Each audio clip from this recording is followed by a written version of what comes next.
ഓണസദ്യയ്ക്ക് വിളമ്പുന്ന പായസങ്ങളിൽ ഏറ്റവും പ്രാധാന്യമുള്ള ഏറ്റവും പോപ്പുലർ ആയിട്ടുള്ള പായസമാണ് പരിപ്പ് പായസം. നമ്മളിന്ന് ഉണ്ടാക്കാൻ പോകുന്ന വിഭവം പരിപ്പ് പായസമാണ്. Hello friends, welcome to Kerala Eats.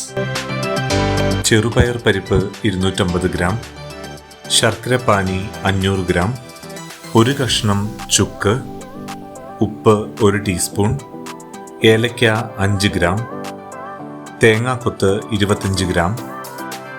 തേങ്ങാപ്പാലിനായി 2 വലിയ തേങ്ങ ചിരകി അതിൻ്റെ 1-ാം പാലും 2-ാം പാലും 3-ാം പാലും തയ്യാറാക്കി വയ്ക്കുക. വറുത്തു ചേർക്കുന്നതിനും മേമ്പൊടിക്കുമായി 100 ഗ്രാം നെയ്യ്, 25 ഗ്രാം കശുവണ്ടി, 25 ഗ്രാം കിസ്മിസ് എന്നിവ എടുത്തു വയ്ക്കുക.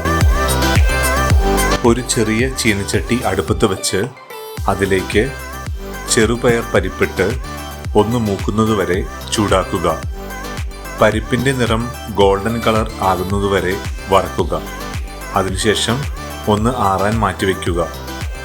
1 ടേബിൾ സ്പൂൺ നെയ്യും 1 ടീസ്പൂൺ ഉപ്പും തേങ്ങയുടെ 3-ാം പാലും നെകക്കിനെ ഒഴിച്ച് വേവിക്കാൻ വെക്കുക.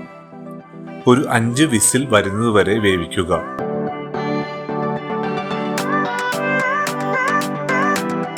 വെന്തുവന്ന പരിപ്പ് ഒന്ന് ഉടച്ചു കൊടുക്കുക.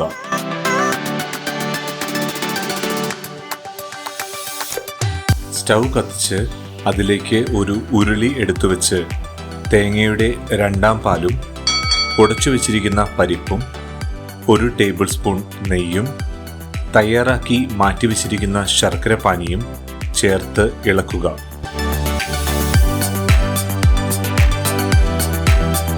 പരിപ്പ് പായസത്തിൻ്റെ മണവും രുചിയും ഗുണവും കൂട്ടാൻ ഇടയ്ക്കിടയ്ക്ക് നെയ്യ് ചേർക്കുന്നത് നല്ലതാണ്. കൂടാതെ 2-ാം പാൽ ബാക്കിയുണ്ടെങ്കിൽ അത് പരിപ്പ് പായസത്തിലേക്ക് ചേർക്കുക. പരിപ്പ് പായസം തിളച്ചു വരുമ്പോൾ അതിലേക്ക് തയ്യാറാക്കി വെച്ചിരിക്കുന്ന 1-ാം പാലും 1 ടേബിൾ സ്പൂൺ നെയ്യും പൊടിച്ചു വെച്ചിരിക്കുന്ന ചുക്കും ഏലക്കായും ചേർക്കുക.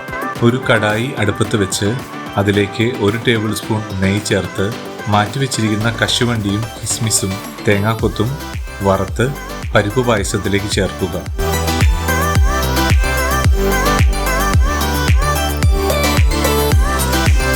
നമ്മുടെ പരിപ്പ് പായസം തയ്യാറായി കഴിഞ്ഞു.